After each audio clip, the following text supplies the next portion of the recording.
Director அட்லியோட அடுத்த படம் வந்து என்னங்கிறது இங்கே நிறைய பேர் வந்து எதிர்பார்க்குற ஒன்றா இருக்குது. அதே சமயம் வந்து அட்லி டைரக்ஷனில் வந்து ரஜினி சார் வந்து நடிக்க போகிறாங்க, கமல் சார் நடிக்க போகிறாங்க, சல்மான் கான் நடிக்க போகிறாங்க. இந்த 3 பேரும் சேர்ந்து ஒரே படத்தில் நடிக்க போகிறாங்க.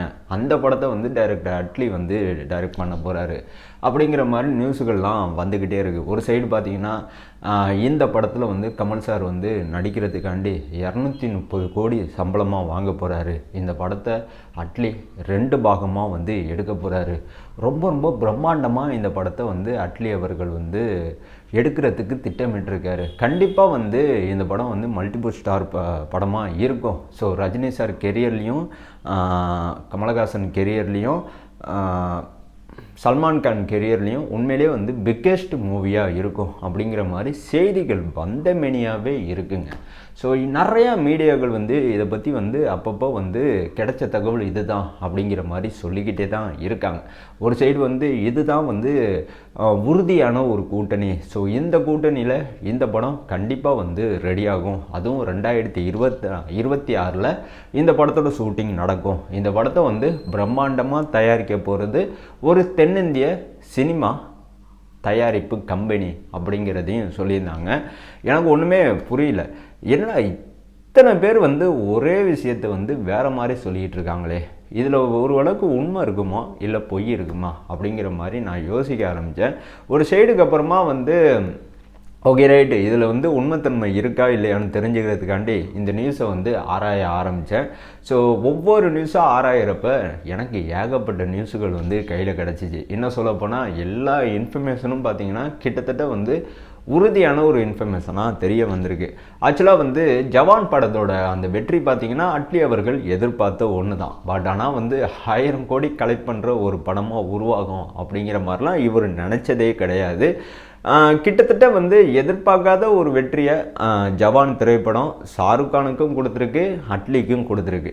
ஸோ அடுத்த படம் ஷாருக் கானுக்கு ஜவான் திரைப்படத்தை விட மிகப்பெரிய ஒரு வெற்றி படம் கொடுத்தே ஆகணும் கட்டாயத்தில் இருந்தாப்புல. பட் ஆனால் டாங்கி படம் எதிர்பார்த்த அளவுக்கு வசூல் ரீதியாகவும் போல் படமும் வெற்றி அடையலை. ஸோ தோல்வியை தான் சந்திச்சிச்சு. பட் ஆனால் வந்து அடுத்த படம் வெற்றி படமாக இருக்கணும், ஜவான் படத்தோட அந்த பாக்ஸ் ஆஃபீஸ் கலெக்ஷனை பீட் பண்ணுற மாதிரி இருக்கணுங்கிறதுக்காண்டி ஷாருக் கான் பார்த்திங்கன்னா நிறுத்தி நிதானமாக ஒவ்வொரு டைரக்டர்டையும் கதை கேட்டுட்ருக்கார். இன்னும் வந்து எந்த ஒரு டைரக்டரோட கதையும் ஷாருக் கான் வந்து முடிவு பண்ணவே இல்லை. பட் ஆனால் வந்து இவரோட தயாரிப்பு நிறுவனம் ரெட் சில்லின்னு ஒன்று இருக்குது. ஸோ இந்த தயாரிப்பு நிறுவனத்தை வந்து ஹேண்டில் பண்ணிகிட்ருக்குது ஷாருக் கானும் இவங்களோட ஒய்ஃபும் தான். ஸோ இந்த கம்பெனிலேருந்து ஒரு திரைப்படம் இப்போ வெளியில் ஆக போகுது. ஸோ இந்த படத்தோட பேர் வந்து கிங்.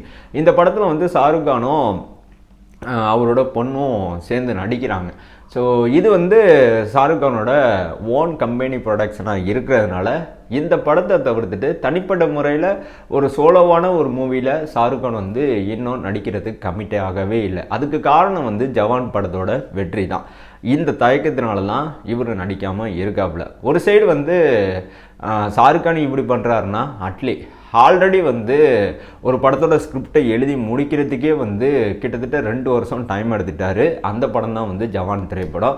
ஸோ எதிர்பார்க்காத அளவுக்கு ஒரு வெற்றியை கொடுத்த ஒரு திரைப்படம். ஸோ இந்த படத்தோட அந்த வெற்றியை பீட் பண்ணுற அளவுக்கு அடுத்த படத்தோட அந்த மேக்கிங் லெவலும் இருக்கும், வசூலும் இருக்குங்கிறதுல எந்த ஒரு மாற்று கருத்துமே இல்லை. பட் ஆனால் வந்து காஸ்டிங் இன்னும் இன்க்ளூடிங்காக வந்து யாருமே வந்து எப்படி சொல்கிறதுனா செலக்ட் பண்ணவே இல்லை. பட் ஆனால் வந்து ஸ்டோரியை ஆல்ரெடி வந்து அட்லி அவர்கள் ரெடி பண்ணி முடிச்சிட்டாப்புல. ஸோ கிட்டத்தட்ட இந்த படத்தோட அந்த மெகா பட்ஜெட் மூவி கிட்டத்தட்ட இந்த படம் வந்து மெகா பட்ஜெட்டில் தான் வந்து ரெடியாக போகுது.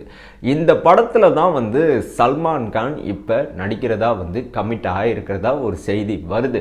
இது வந்து உறுதியான ஒரு செய்தி தான். ஏன்னா ரொம்ப நாளைக்கு முன்னாடி பார்த்திங்கன்னா சாலிடாக சொல்ல போனால் 2-3 மாதத்துக்கு முன்னாடியே சல்மான் கானும் அட்லி அவங்களும் சேர்ந்து ஒரு படம் பண்ண போகிறாங்க அப்படிங்கிற மாதிரி பேச்சுவார்த்தை அடிபட்டுச்சு. ஸோ இந்த பேச்சோட தொடர்ச்சியாக தான் இப்போ இந்த செய்தியும் வந்திருக்குங்க. ஸோ சல்மான் கானும் அட்லி அவங்களும் சேர்ந்து ஒரு படம் பண்ண போகிறது உறுதியான ஒரு விஷயந்தான். இதை வந்து நம்ம வந்து டிக்ளேர் பண்ணிக்கலாம். இதில் வந்து பொய்யான எந்த ஒரு விஷயமும் இல்லை. அதே சமயம் இந்த கூட்டணியில் ரெடியாகிற இந்த படத்தை தயாரிக்க போகிறது சவுத் இந்திய தயாரிப்பு நிறுவனம் தான். பட் ஆனால் வந்து எது ஆல்ரெடி வந்து மைதிரி மூவி மேக்கர்ஸ் வந்து சினிமாவை ஹோல்ட் பண்ணிகிட்டு இருக்காங்க. ஸோ ஏகப்பட்ட சவுத் இந்திய திரைப்படங்களை இவங்க தான் வந்து தயாரிச்சிட்ருக்காங்க. பட் ஆனால் வந்து சவுத் இந்தியாவிலே பிக்கஸ்ட் தயாரிப்பு நிறுவனங்களில் மிக முக்கியமானதுன்னு பார்த்தீங்கன்னா அது சன் பிக்சர். ஸோ சன் பிக்சர் இந்த படத்தை வந்து டேக் ஓவர் பண்ணுறதுக்கு வாய்ப்புகள் இருக்கா அப்படிங்கிற மாதிரி யோசிச்சு பார்க்குறப்ப இருக்குங்கிற மாதிரி தான் எனக்கு தோணுது. ஏன்னா சன் பிக்சர் வந்து ஆல்ரெடி வந்து டிசைட் பண்ண ஒரு விஷயம் தான். மல்டிபிள் ஸ்டார் மூவியை வந்து தயாரிக்கிற மாதிரி இவங்க வந்து முடிவு பண்ணியிருந்தாங்க. அதுக்கான கதைகள் வந்து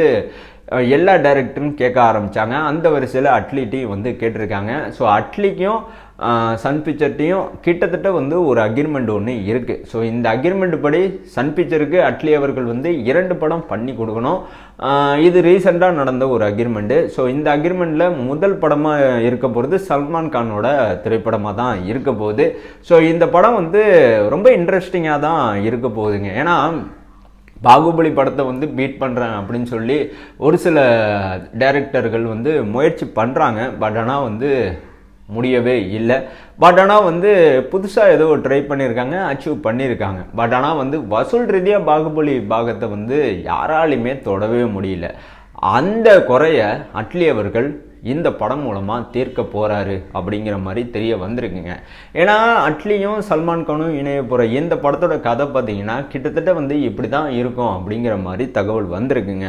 ஆக்சுவலாக வந்து வரலாற்று பின்னணியில் ஒரு ஃபேண்டசி ஆக்ஷன் மூவியாக இந்த படம் வந்து ரெடியாக போகுது. இந்த படம் வந்து 2 பார்ட்டாக வந்து ரிலீஸ் ஆக போகுது. முதல் பாகத்தில் வந்து சல்மான் கான் வந்து லீட் ரோல் பண்ணுவார். அதே முதல் பாகத்தில் வந்து கமலஹாசனும் ரஜினிகாந்தும் இருக்க போகிறாங்க. அதுக்கான பேச்சுவார்த்தை நடந்துகிட்டு இருக்கு அப்படிங்கிற மாதிரி சொல்லியிருக்காங்க. ஒருவேளை வந்து சல்மான் கான் படத்தில் கமல் சார் ரஜினி சார் 2 பேருமே வந்து நடிக்க ஒத்துக்கிட்டாங்கன்னா இப்போ இந்த படத்தோட பட்ஜெட்டும் கொஞ்சம் எகுரும். அதே சமயம் இந்த படம் சம்பந்தமான அந்த வசூலும் பார்த்தீங்கன்னா கண்டிப்பாக வந்து வேறு லெவலில் தான் உச்சந்தோடுங்கிறதுல எந்த ஒரு மாற்று கருத்துமே இல்லை. ஆனால் கமல் சார் வந்து இந்தியன் 2 திரைப்படத்துக்கு பிறகு இந்தியன் 3 படத்தோட அந்த ஷூட்டிங்கில் இவர் வந்து கலந்துக்க போகிறாரு. இதுக்கான வேலைகள் வந்து நடந்துகிட்டு இருக்கு. அதே சமயம் வந்து ரஜினி சார் வந்து கூலி படத்தோட ஷூட்டிங் முடிச்சதுக்கப்புறம் தான் இவர் அடுத்த படத்தில் கமிட் ஆக போகிறாரு. அந்த படம் வந்து கண்டிப்பாக வந்து ஜெயிலர் 2வாக தான் இருக்கும். ஸோ இதுக்கு மத்தியில் ஜஸ்ட் கேமியோ ரோல் மாதிரி அட்லி இவங்களோட டைரக்ஷனில் சல்மான் கான் நடிக்க போகிற இந்த படத்தில் வந்து இவங்களோட கேரக்டர் இருக்க போகிறதில்ல அப்படிங்கிற மாதிரி தெரிய வந்திருக்கு. சல்மான் கான் வந்து லீட் ரோல் பண்ணுறாருன்னா கண்டிப்பாக வந்து கமல் சார் ரஜினி சாருக்கும் முக்கியத்துவம் கொடுக்கப்பட்டு இவங்களுக்கும் வந்து லீட் ரோல் கொடுக்கப்படும்.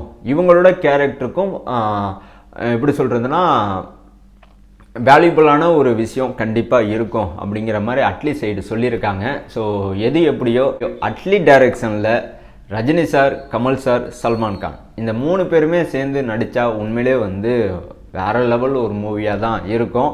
பட் ஆனால் அதுக்கான வாய்ப்புகள் இருக்கா அப்படின்னு கேட்டிங்கன்னா இருக்குது. சல்மான் கான்கிட்ட வந்து ஆல்ரெடி வந்து கமிட்மெண்ட் வாங்கியாச்சு. ஸோ ரஜினி சார்கிட்ட கமல் சார்கிட்ட வந்து அட்லி அவங்க வந்து பேசிகிட்டு இருக்காங்க. பேச்சுவார்த்தையில் தான் இருக்குது. இந்த பேச்சுவார்த்தை சுமூகமாக முடியும் பட்சத்தில் இந்த படம் வந்து டேக் அப் ஆகும். அதே சமயம் வந்து ரஜினி சார் நடிக்க மாட்டேன்னு சொல்கிறதுக்கும் வாய்ப்புகள் அதிகமாக இருக்குது. அதே மாதிரி சல்மான் கான் கூட கமல் சார் நடிக்க மாட்டேன்னு சொல்கிறதுக்கு வாய்ப்புகள் குறைவாக தான் இருக்குது. என்ன நடக்குது ஏது நடக்குது அப்படிங்கிறத பொறுத்திருந்து பார்ப்போம். 2025 ஜனவரி மாதம் கண்டிப்பாக வந்து இந்த படம் சம்பந்தமான முக்கியமான ஒரு அப்டேட் அட்லி அவர்கள் ரிலீஸ் பண்ணுவார் அப்படிங்கிறத நாம் பெருசாக எதிர்பார்க்கலாங்க. ஓகேங்களா? நன்றி, வணக்கம்.